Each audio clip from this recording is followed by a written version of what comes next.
Tell me what's on your mind.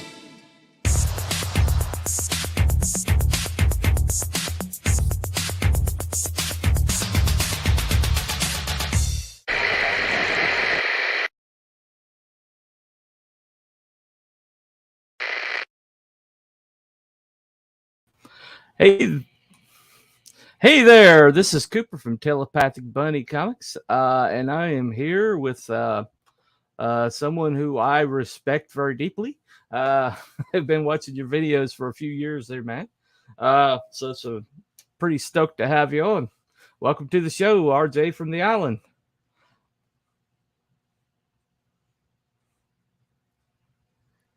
Thank you for having me. I'm glad to be here. Hopefully, my system will work well enough so that we don't have any interruptions. I do use satellite internet, so sometimes, because I'm out way in the woods, it breaks up a little bit. Okay, no problem, no problem, no problem. We'll adjust and go from there, man. Anyway, I was going to refresh my memory with Thomas Valiant, but I did a lot of moving and had to box up a lot of books and was unable to locate it. So if my memory is a little fuzzy, I actually read it back in the summer, and so I don't know where I put it, but I will tell you that I really enjoyed the book. I'm looking forward to getting the second installment. I'm really glad to hear that. It's just my comic is one of a number of comics that you have, and it goes into the pile. I think that's really what we need to do with our new crowdfunded comics. They just need to become a part of comic history and part of our long boxes. There you go. There you go. Yeah, I've quite the library back there of CG projects, and very few I read again. And yours is one of them. I read. I go back and revisit more often, but I don't know. I think I put them all together and then put them somewhere, and I can't get my hand on it to read up what I remember a lot of. I remember enough. I might be a little vague on details. One thing I wanted to mention is I something I have speculated about your what you were doing with Thomas Valiant. Correct me if I'm wrong here. Um, but I think it seemed to me that you took a character who was like a deconstruction of a character, and you took that character and you like constructed him into a hero, kind of like during the course of the story, which is kind of like opposite of what modern society is doing. Whoop, and we lost him. uh, he'll be back shortly, ladies and gentlemen. He's got a satellite connection. Sometimes it cuts out, but we'll wait for him to come back. Anyway, but meanwhile, talking about Thomas Valiant, his comic that he put out last year. It's definitely one of the better written comic books in all of CG. If anybody's in the comments, go ahead and say hello. Um, if you're just lurking over there, I have at least one eye according to StreamYards. If of course, StreamYards doesn't count bots, so it could be a bot. I don't know. Anyway, so the subject we were going to talk about tonight, hopefully he gets back pretty quick, was putting heroes back into culture. One of the things that has been a big thrust in the current cultural Marxism that we're seeing uh, is the removal of the heroic narrative. Hold on, I think that's him. They bring it back. We back.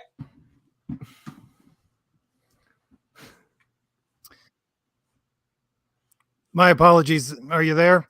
Yeah, I'm here. Mm-hmm. I'm working off of, like I said, satellite internet. Right. So as everybody who listens to my channel knows, I live way out in the woods in the middle of nowhere. This Right, rarely right. happens. I apologize for it happening now. No problem, no problem, no problem. Uh, anyway, like I was saying with Thomas Valiant, it seemed like you were trying to like do the opposite of what most modern narratives do, where they take a hero and deconstruct them and then not fix them by the end. You know, it looks to me like you took a guy who was more of an anti-hero, and then during the course of the book, uh, you constructed him into more of a hero by the end, which was really kind of ass backwards from what we're seeing in today's culture. Was that accurate in my assessment? Oh, definitely.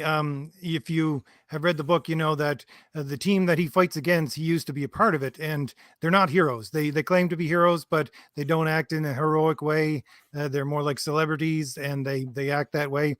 And he wants to get rid of that, and he knows that there's something inside him that his training and his mentor and where he was not a good place, and it's not a heroic place. And this is his attempt to try to gain that heroic spirit, even with putting together a team made up of misfits and people who are former villains, Right. because they have that same drive, that same inclination towards heroism. Right, right. In particular, the character that really struck me was the ostrich.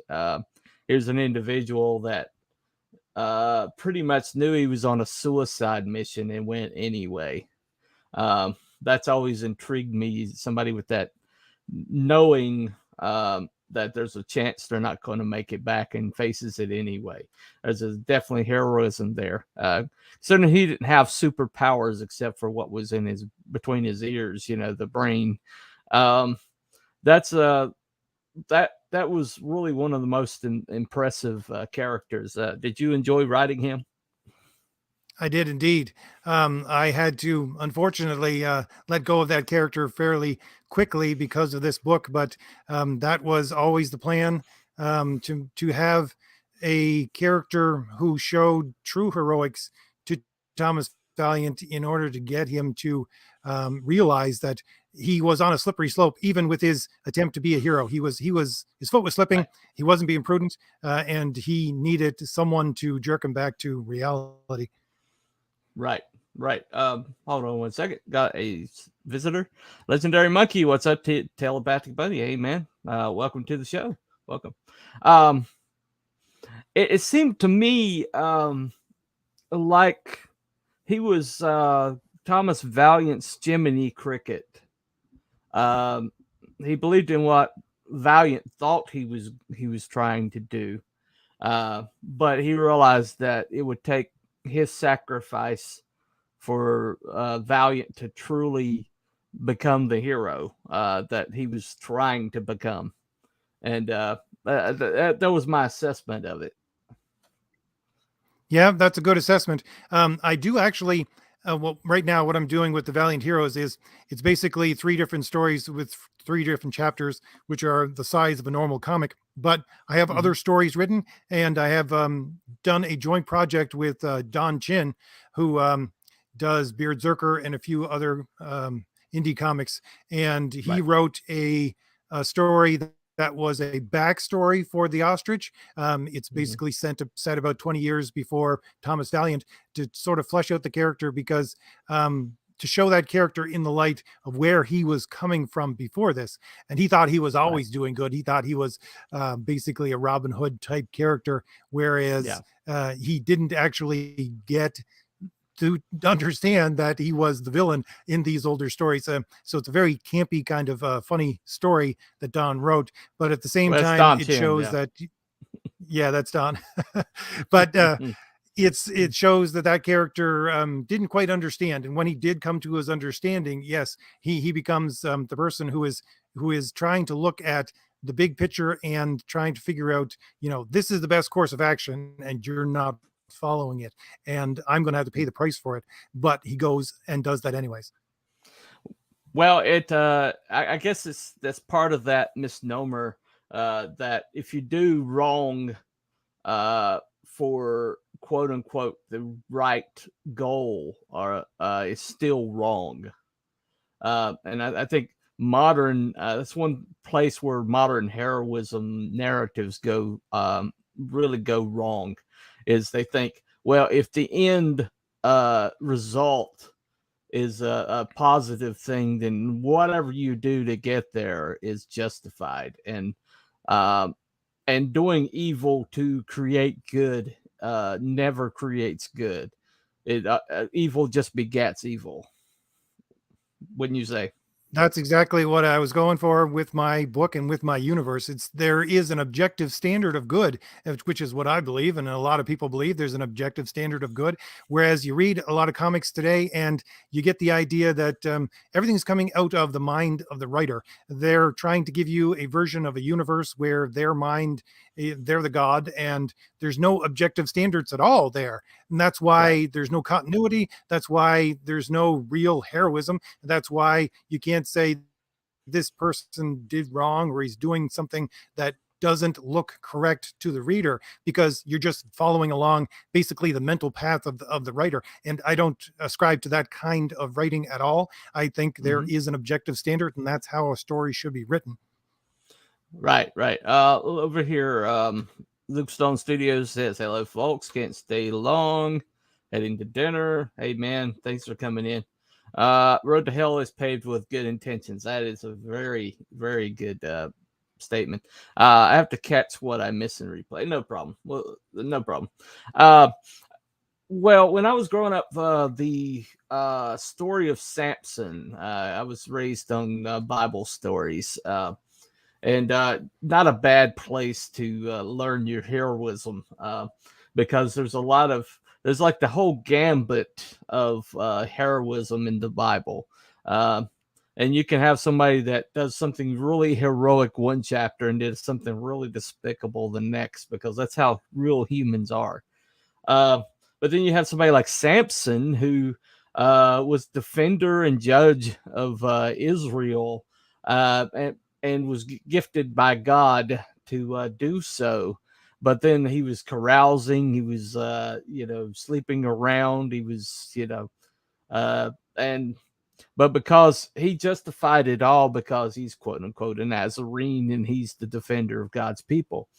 But eventually that caught up with him. Um, and but then at the end, here he is. He does the most selfless act he'd ever done the whole entire, his whole entire life, and actually killed more Philistines in that one act than he had the whole entire, all the time of his activity, and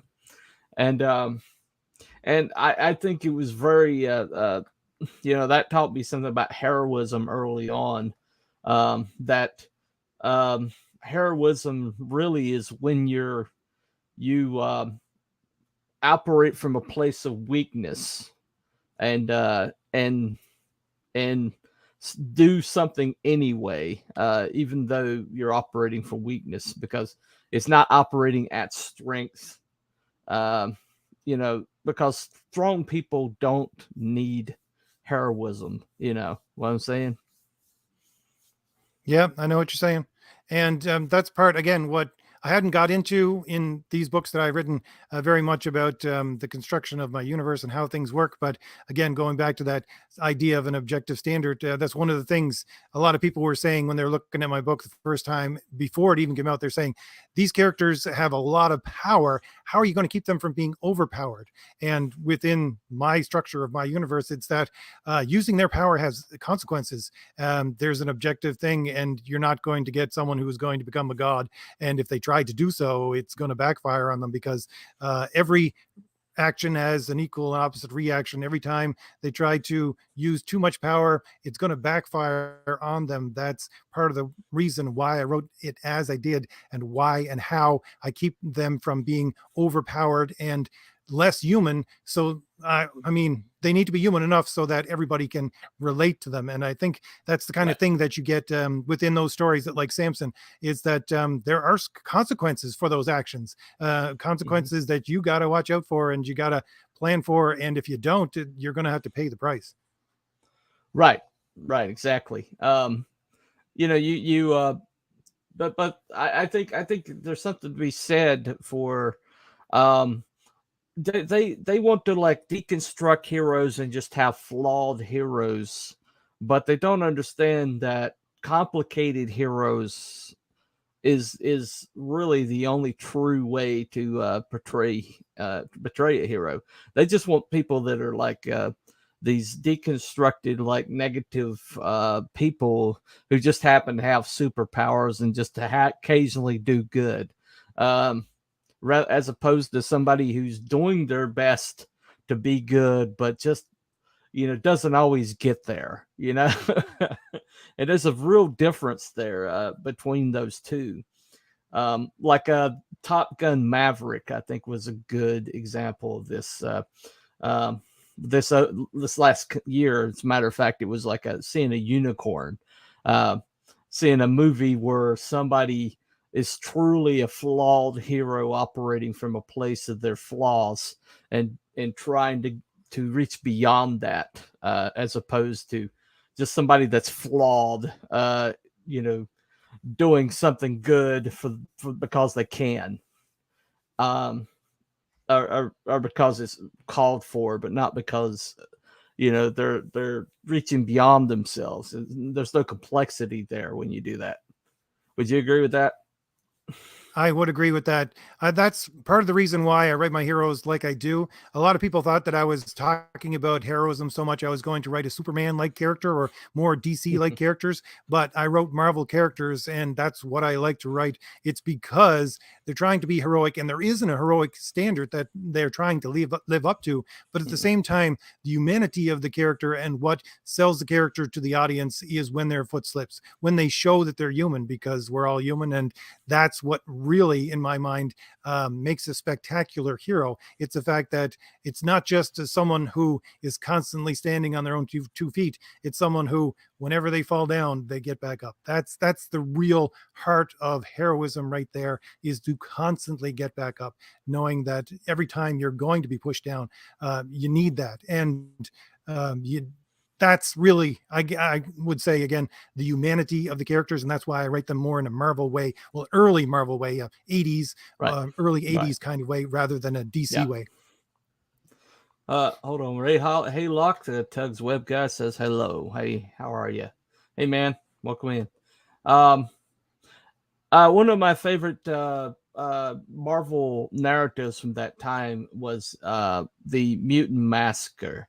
Um, and the reason why was because, there was such a humanity and things that were going on. Yeah, there was an inhumanity in the way the Marauders were just murdering people seemingly for the sake of murdering them, um, with no compunctions or anything. And then, and then you saw these in the X-Men were like injured, the X-Men were like scattered and frazzled from things that had happened in the lead up to this, and but they still went down in those tunnels and pushed themselves to the breaking point to try to save anybody that they could. um and you just don't see that kind of moral complexity anymore, um, to any kind of depth to anybody. It just seems like everybody is like, I'm powerful, so i.e., this is my right to do this, because it's all power dynamics to them now. Would you agree with that? I agree. Yes, I do. And I honestly think that that storyline is when Marvel took a turn towards more realistic kinds of stories. There were some before that, certainly, but I think that was a pivot for them to go from a little bit campy to a lot serious. And it wasn't a bad thing, although I think they took it too far after a Yeah. while. But at the same Yeah. time, it was that I don't know, even for myself, because I was a big fan of X Factor and Excalibur after that. And Oh yeah. Excalibur, you had Shadowcat, I think at time still dealing with the effects of what happened in those tunnels, because Yeah. she had gotten struck with something, I think from Harpoon, and Yeah. her powers went on the fritz and she couldn't control them anymore. And even Mhm. though that really, I didn't like that, because that was a character that I really wanted to see used more. But at the same time, Right. when they took that character back and gave her more of a story and healed her, basically, that was such a redemption arc and such a moving scene to me that it's worth it. That kind of storytelling moves you. Oh yeah. Oh, definitely, definitely. Hold on one second. Just wanted to pop in, wish you happy New Year. Catch up soon. All right. Let's see, Ray. Um, it seems like we're just the stop and go channel tonight. No big deal. um, well, I think that the first thing to putting heroism back into culture is reminding people what actually heroism looks like. Because they're being fed such a um, counterfeit version of heroism. As a matter of fact, the villains they've taken what used to be called a heel turn, and then they're basically the people allowing them to still be heels, but then like call them heroes, like the the Black Adam movie was like a real good example of this, where he was never heroic, and they made sure you knew he's not a hero the whole entire time. But then there's like, well, this guy was worse, and so he's defeating this guy that's worse, and so, i.e., in this instance, he's the hero, even though he's murdered the hell out of people just pretty much the whole entire movie. And I mean, that's not a hero. That's no way, shape, or form what a hero is. And it's like that last minute when they bring in Superman in the last scene where Superman comes in and says, "We need to have a talk," and it's like the this guy is in it's like, this is a villain here, you know. It's a Superman talking to a villain. This is a hero. That's what a hero looks like, you know. Um, it's just like they keep putting up the counterfeit, and they keep like telling you the sky is green, that this is what a hero looks like. And it's like, are there four lights or are there five lights? You know my reference. Yes.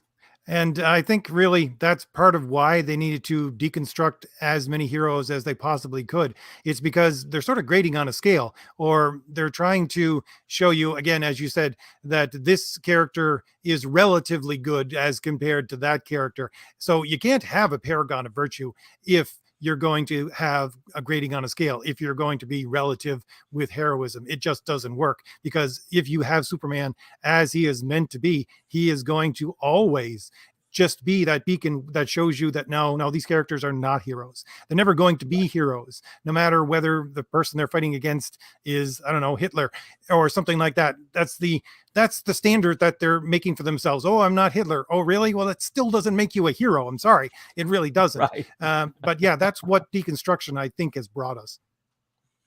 Right.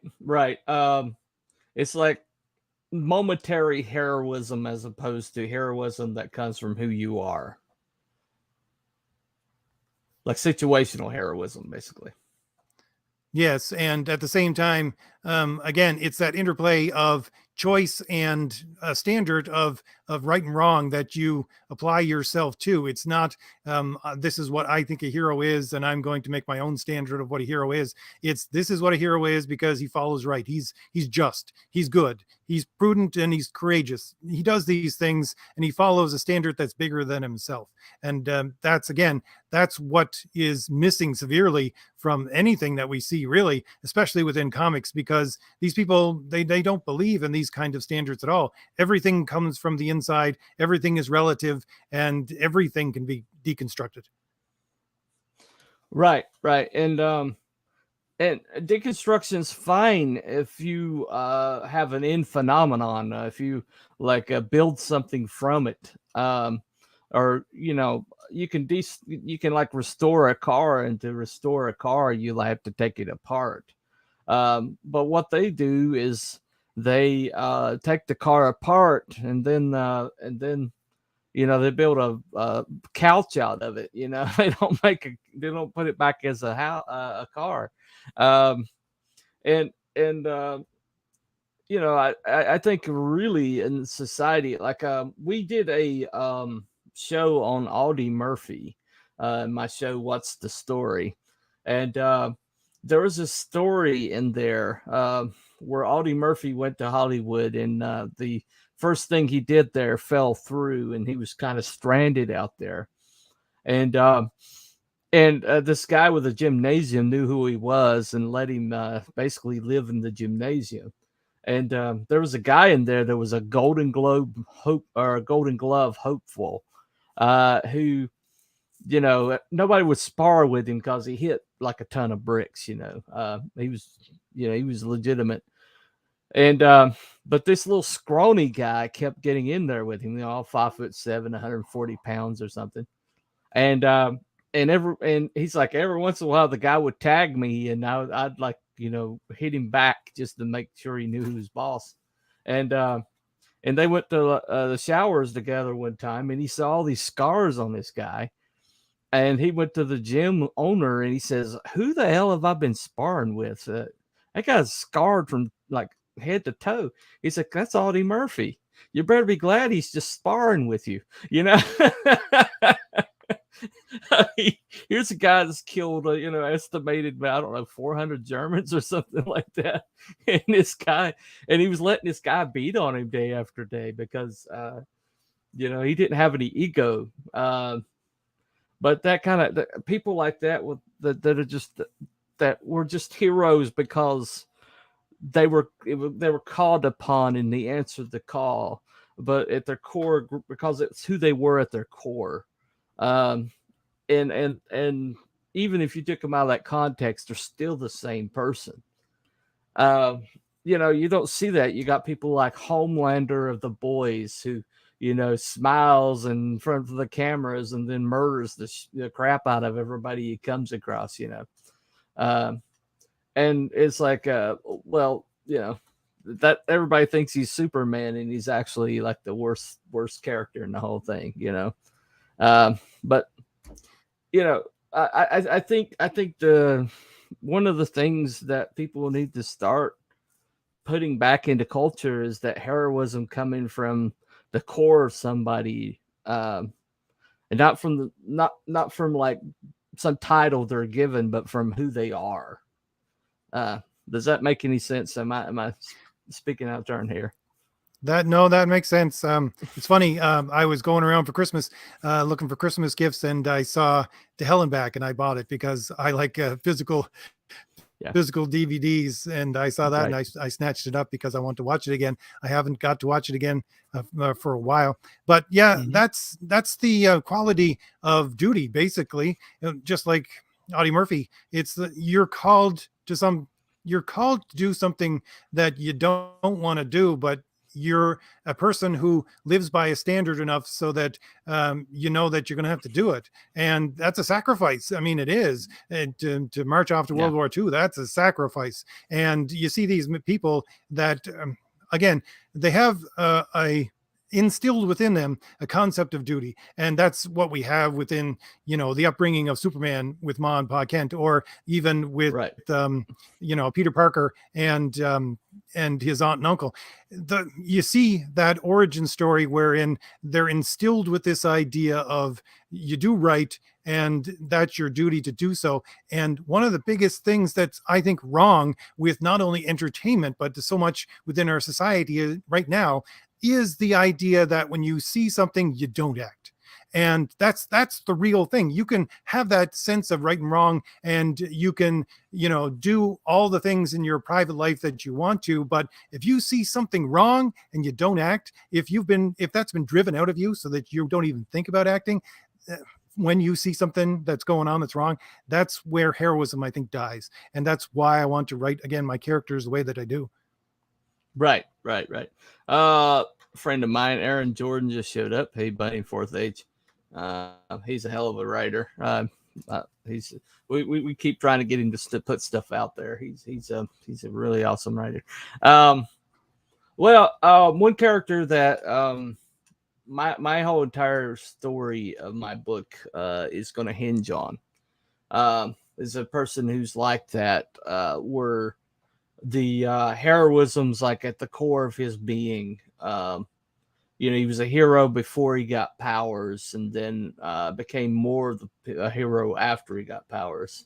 And but then he basically gets convinced to put that part of himself on the back burner.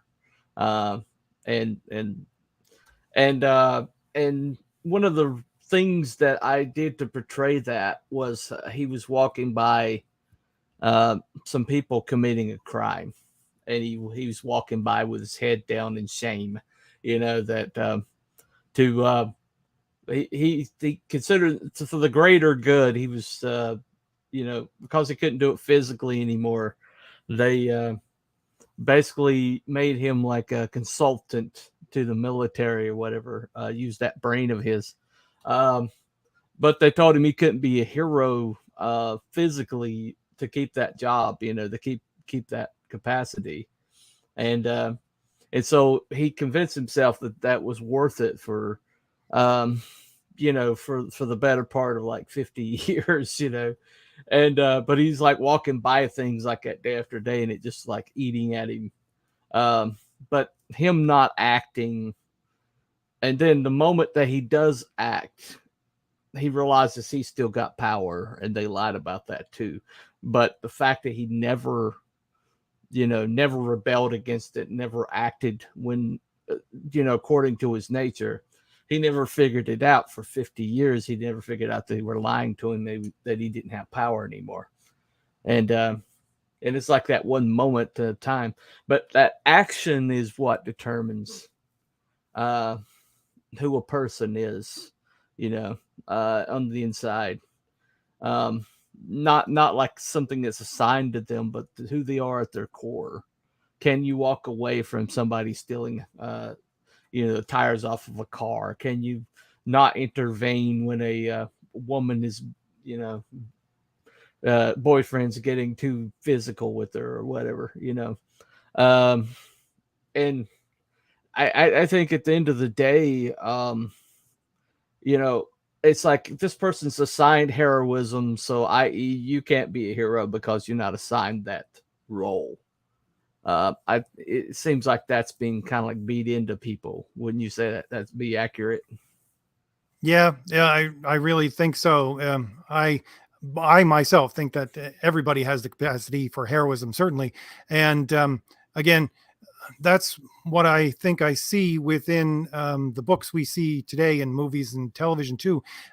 What you're doing and what I'm doing is we're exploring the human experience and bringing heroism to the forefront when exploring that human experience, because we have basically, like I said, some kind of objective standard. This world works on basically mine is a reflection of reality. That's what I always go back to. And when you put a person in this situation, which occurs according to what's going to play out, do they act or do they not? And that's really where you're going to find out whether they're a hero or not. Whereas within, certainly comics today, you see a world which is just bending and twisting around the main hero because they're just a projection of the person writing the story.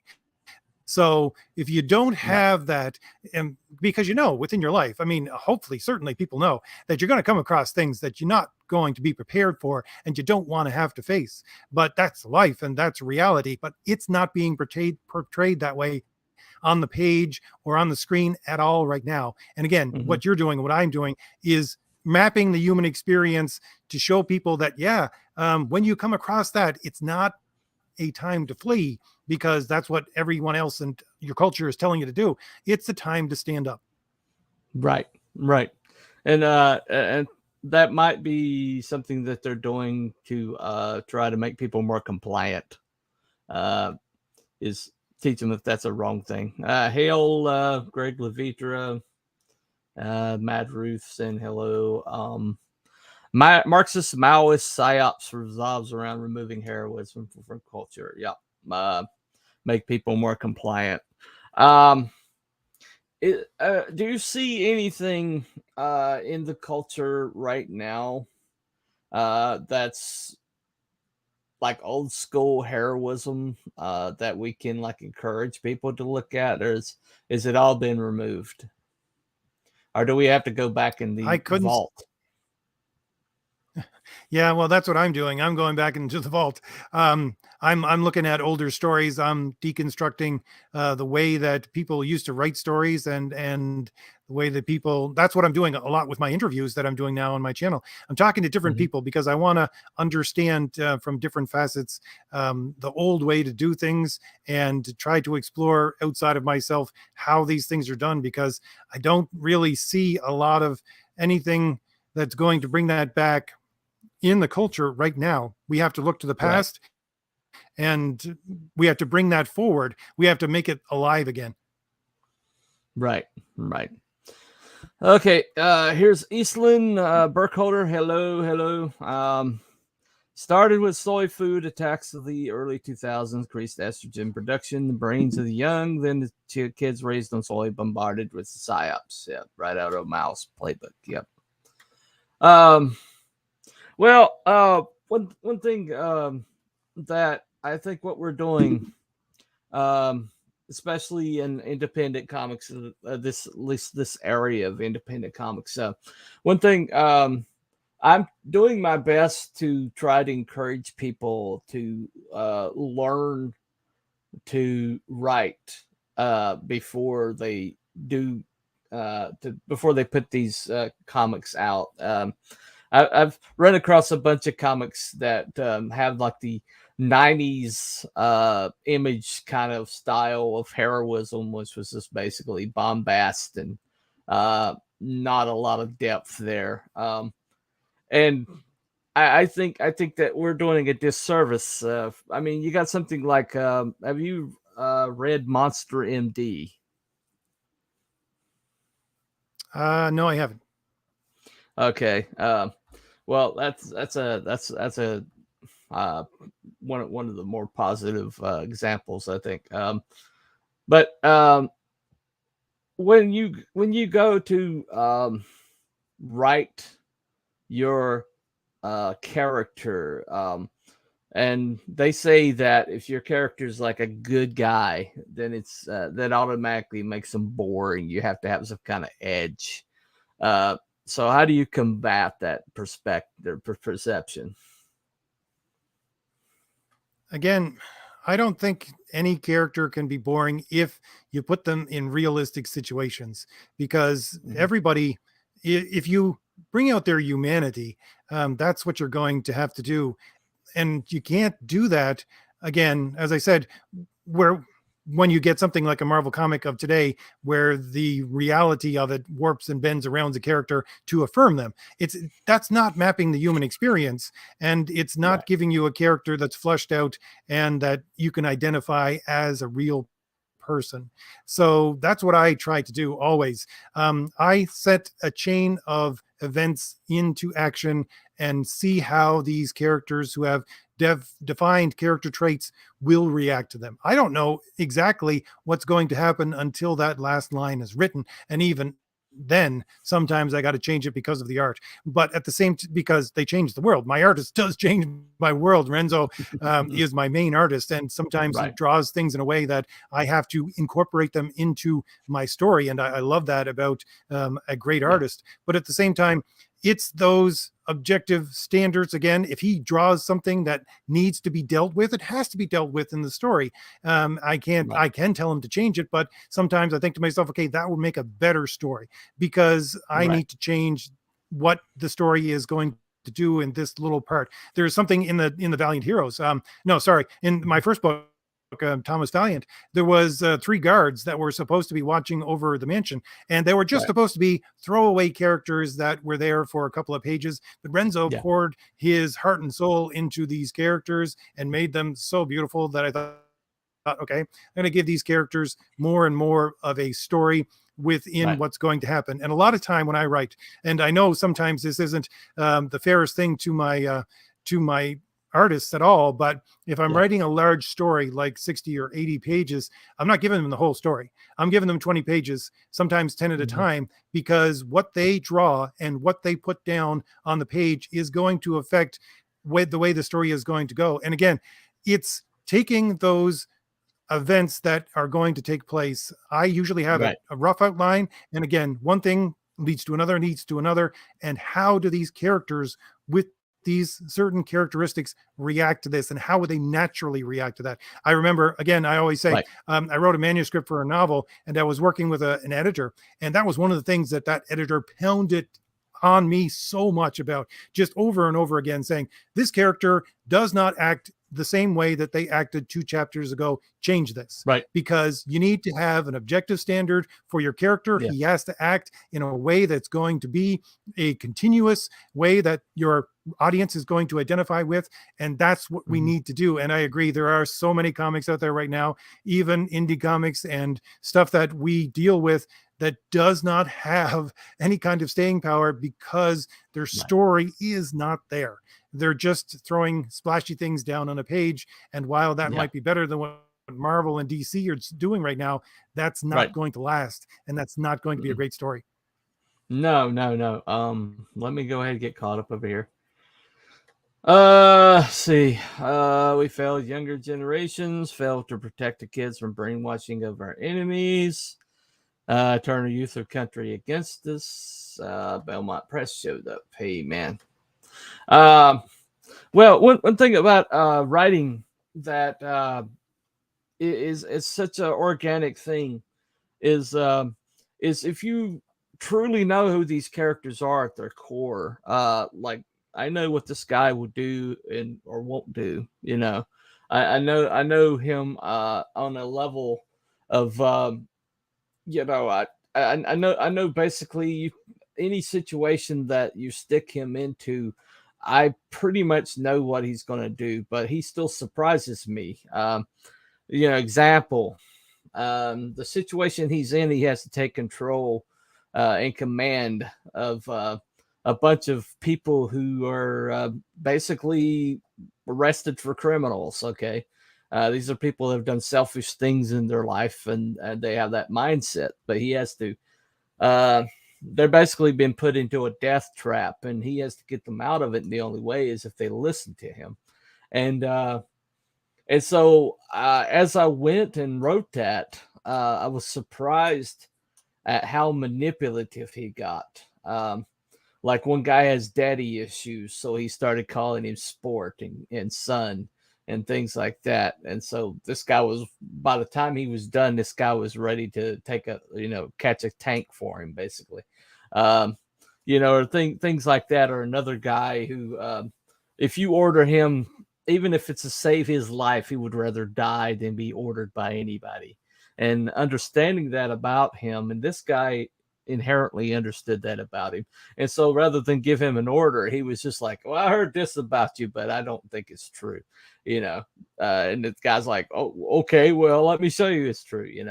But people, when you truly understand what writing is, and writing is, I believe it's a pre-existing artifact that we're uncovering. And because of that, any perception that the more I get myself out of it, and the more I uncover the fossil, the better off I am. But I basically I have to know the shape of the dinosaur before I start chipping away.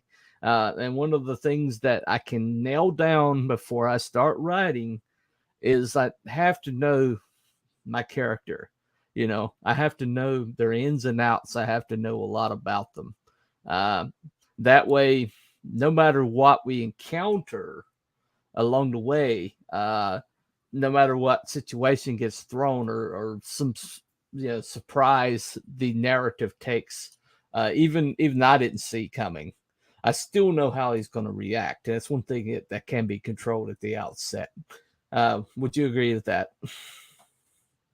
Yeah, definitely. And one of the things that I did with the Thomas Valiant campaign was I offered cards, and on those cards, if you look on the back of the cards, there is this tiny little things that show you the backstory of each of these characters, because I wrote so much backstory for each of Right. these characters. And even though those cards were the hardest thing for me to design, it does show a lot of their entire history, that they're people and they have a checkered past and all these kinds of things. So yeah, writing character cards and writing out what your character is and all of that is a necessity, I think, in order to have a good story. And like you, at the same time, even though I know those characters extremely well and I've written all that backstory, I find that for me, anyways, when I write something, it's almost like I'm reading at a really good story, because when I get to a high point in my story and Yeah. I'm writing it, I'm excited. My heart is racing. And I gotta Right. sometimes like take off a sweater or two because I'm sweating like crazy because I don't know what's going on.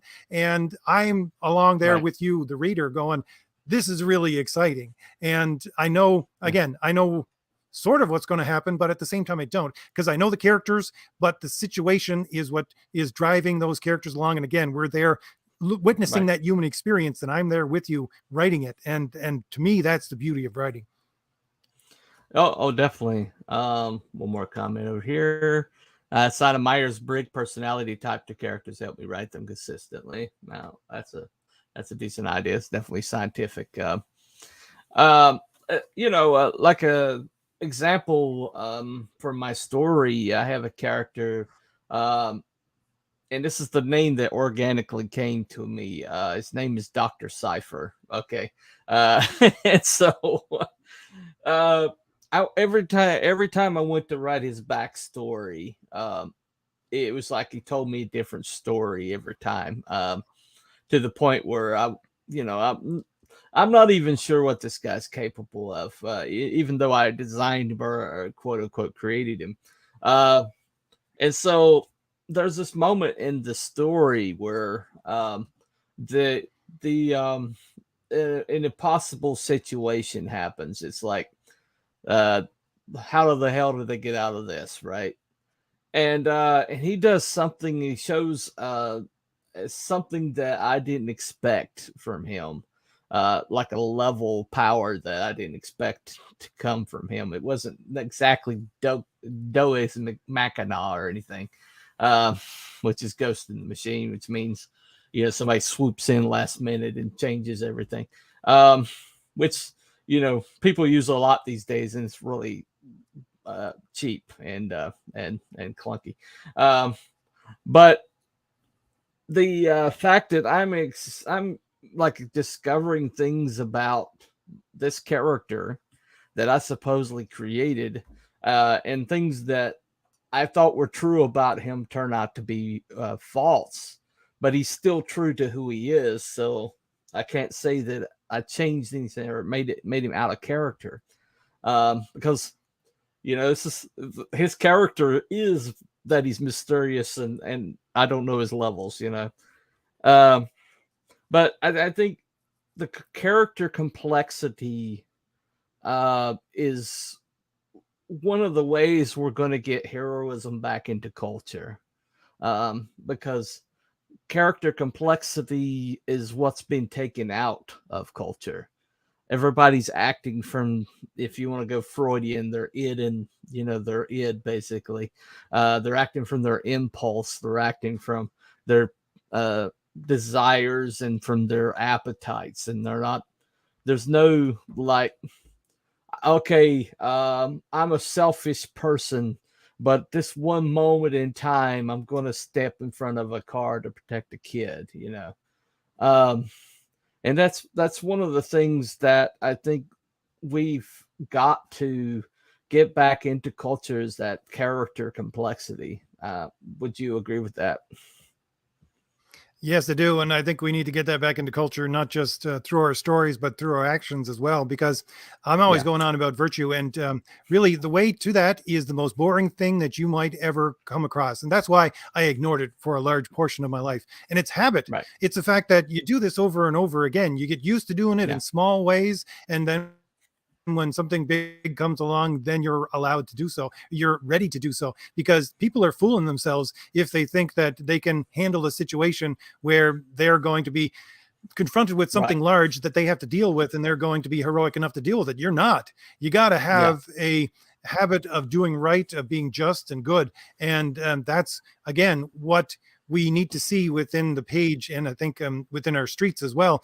But that's that's really something that we need to get back to. And again, you don't see that within modern comics. I remember doing a video about Marika Tamaki, who wrote that horrible She-Hulk run and then yeah, moved on to things like Detective Comics, and where she said that people are basically nothing, that we're just play actors that are mimicking things we see others do, and you're basically nothing. And I'm thinking to myself, okay, you sound like someone who can actually deconstruct and possibly write a story, but I'm not going to want to be with those characters because there's right. nothing about them that's heroic. There's nothing about them that has any tether to reality at all, because you're just taking from whatever you see around you and you're slapping it down on a page. And again, there's no consistency, and there's certainly no habit on the part of the characters or the writers of actually Right. doing something consistent. So how in the world can they be consistent enough to be heroic? So you're not going to see that within the Mm. characters that are in Marvel, DC, in the movies, in most of television today.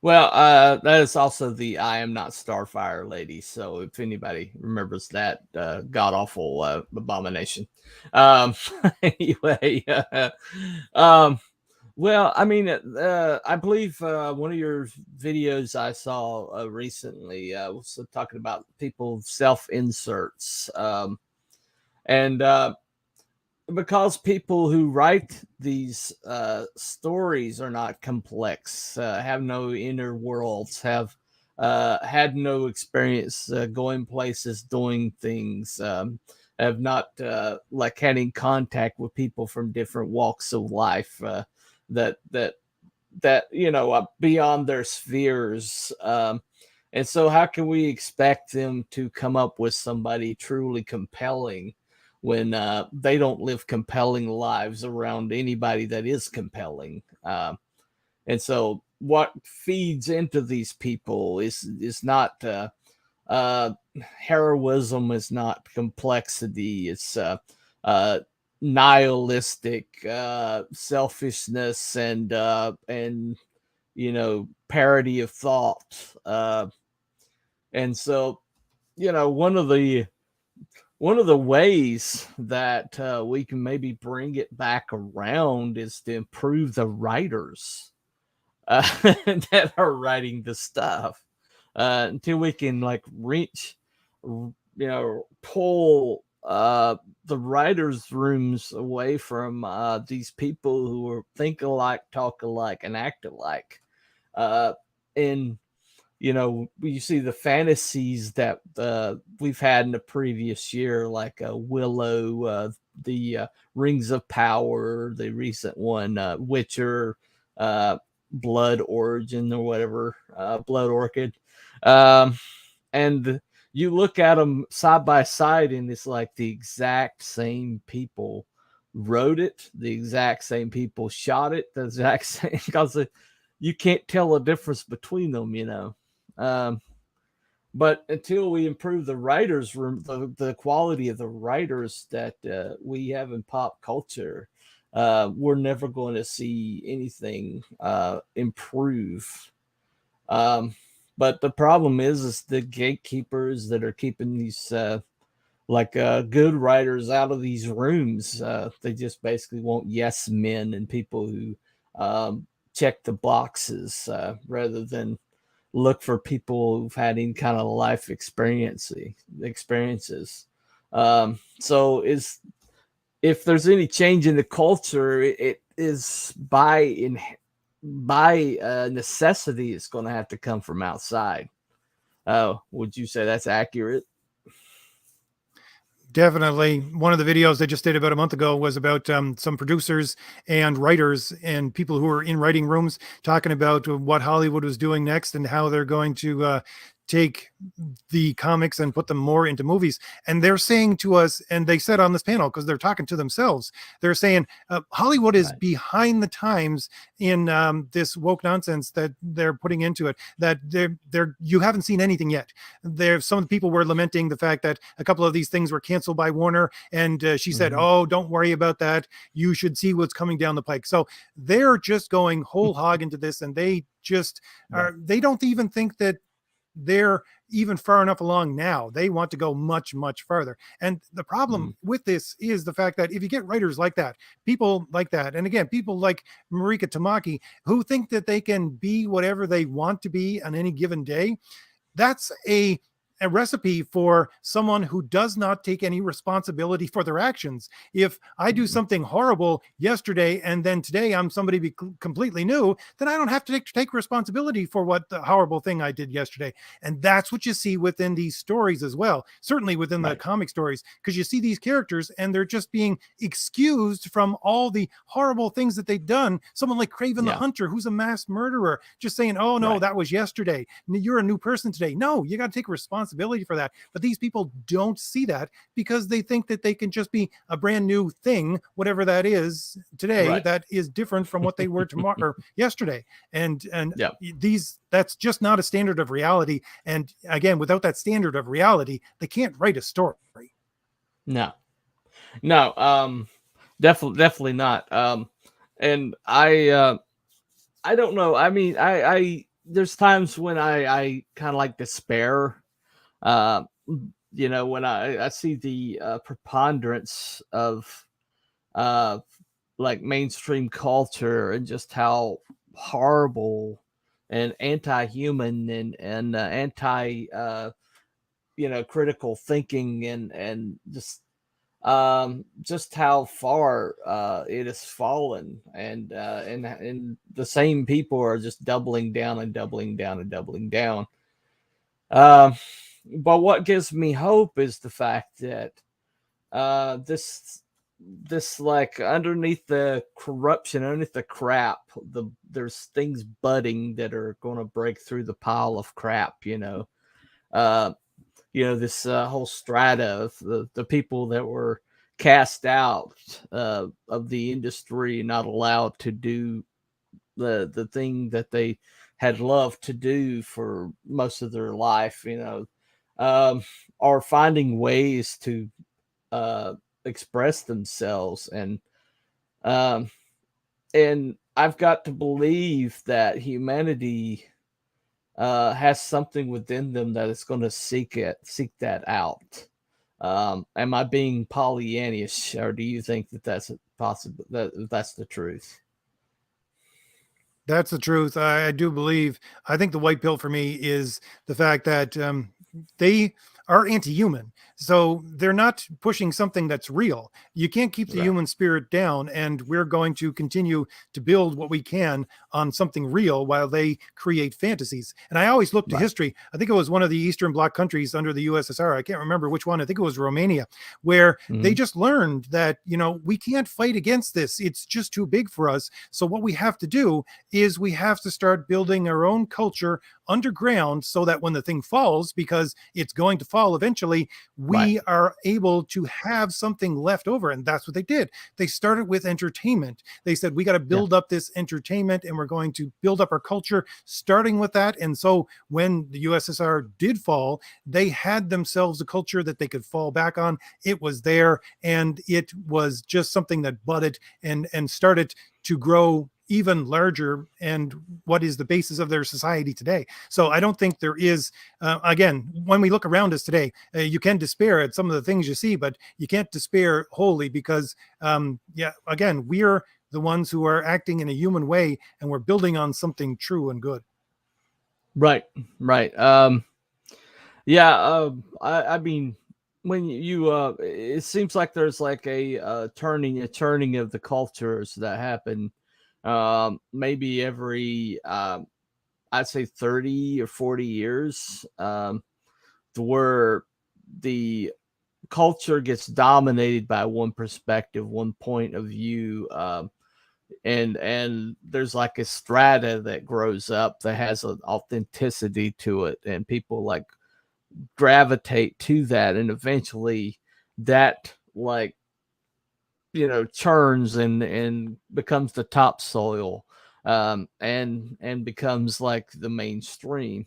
But then it gets then it like stagnates after a while, and something else that's grown up underneath, like and it's part of like a cycle that happens. And what about the difference I see now is the attempts at censorship, and that I haven't seen in that pattern before. While it's previous, they basically just kind of like allowed it to breathe. Now they're trying to like completely, utterly destroy it before it can rise up and become culturally relevant.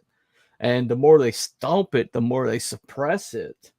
It seems like the more powerful it gets, like a stream that goes underground, uh, becomes even more powerful because of the focusing of the strength of it.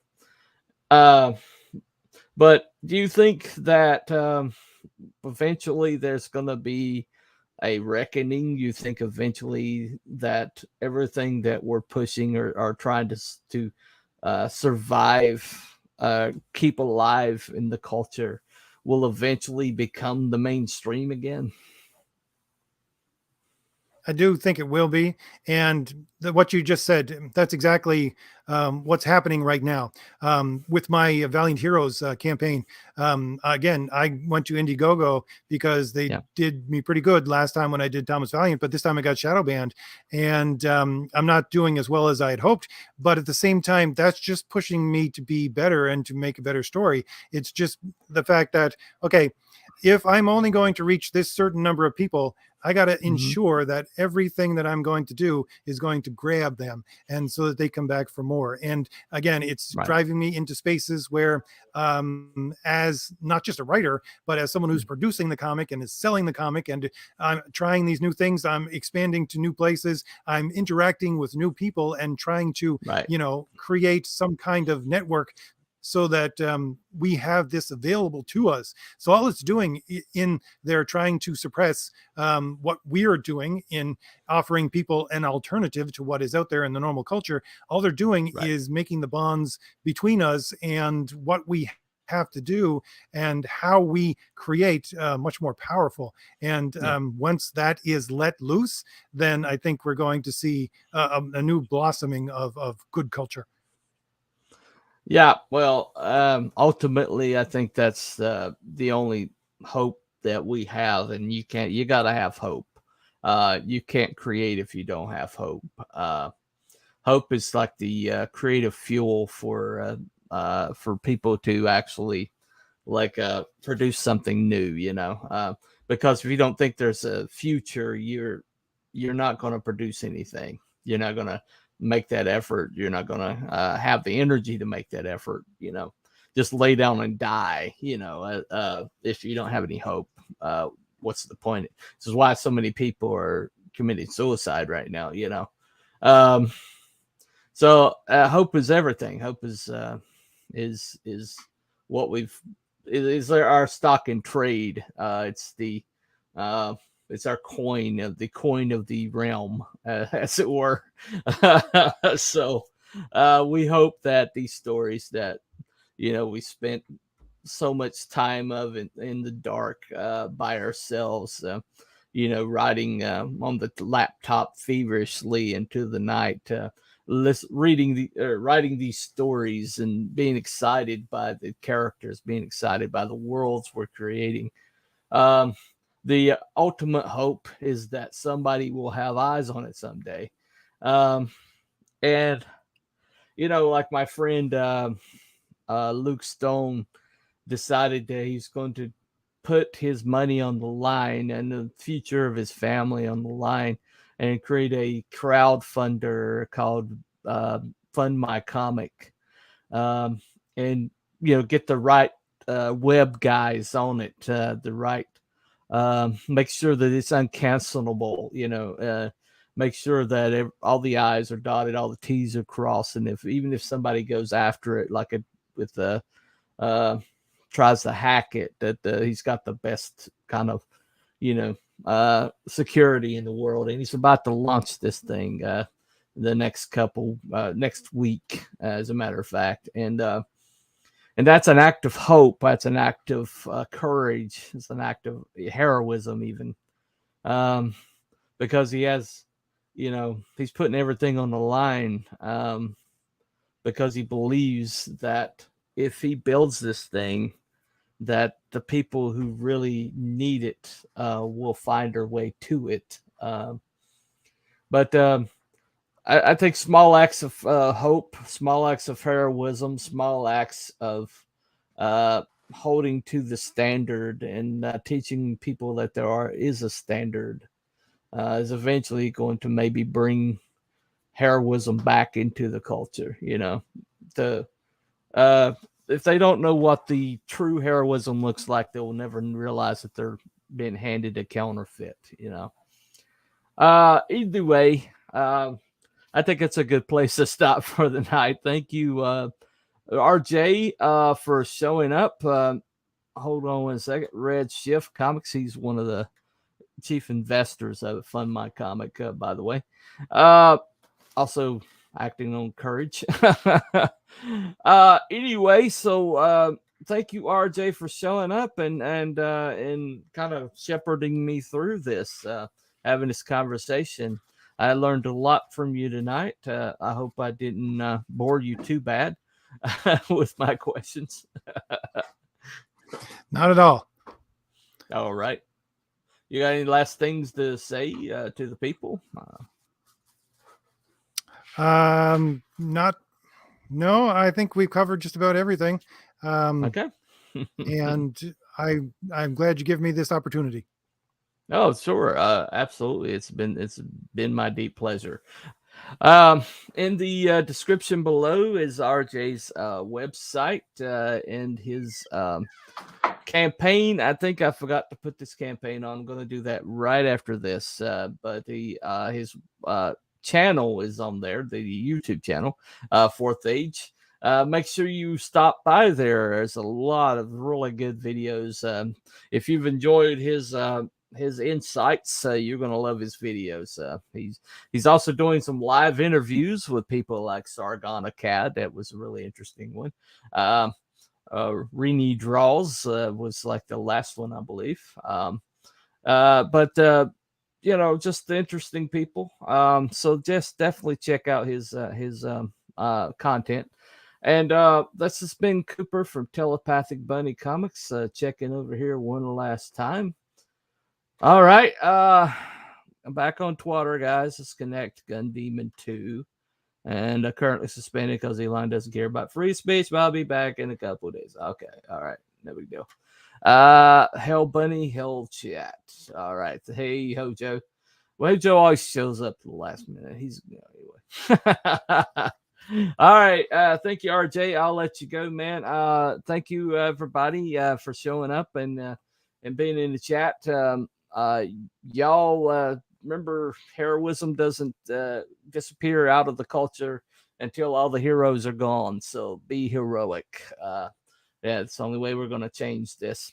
Anyway, so y'all have a very good night. Bye, everybody. Tell me what's on your mind.